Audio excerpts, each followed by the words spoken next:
Jamshidagi pnevmopodveska qanaqa ishlaydi? Ishlash tizimini bitta tushuntirib bering. Pnevmopodveskani ishlash tizimi, misol uchun mana siz главный menyudan podveska tizimiga o'tyapsiz. O'sha podveska tizimiga o'tib, offroadga qo'ydingiz, допустим. Offroadga qo'ygan paytingiz, offroad knopkasini bosdingiz, kompressor yondi. Kompressor yongandan keyin havo pnevma ballonlarga 4 ta ballonga kachat qilishni boshlaydi. U ko'tarilishni boshlaydi. U ko'tarilganda nimani hisobiga to'xtaydi? Har bitta ballonda datchik bor, osma datchik bor. O'sha datchik yerdan vысотani o'lchaydi. O'sha kerakli vысотaga yetganida datchikka kerakli положениесida to'xtaydi. O'shanda kompressor o'chadi. Допустим, siz tushiryapsiz mashinani tushirayotgan momentingizda eng past rejimga qo'yyapsiz mashinani. Eng past rejimga qo'yganingizda pnevma ballonlardagi havo обратный orqada receiver degan narsasi bor. O'sha receiverga qaytib kirib ketadi.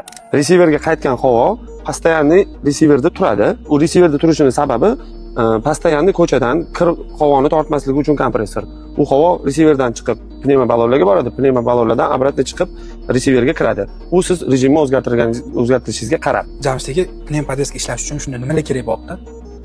Blok управления, receiver, распределитель, kompressor, trassa, pnevma amortizatorlar kerak bo'ladi. Jamshidagi mana aytganlaringizni hammasini alohida tushuntirib bera olamizmi? Umuman muammo emas. Keyingi reyslarda kuzatib boringlar, hammasini tushuntirib ko'rsatib beramiz.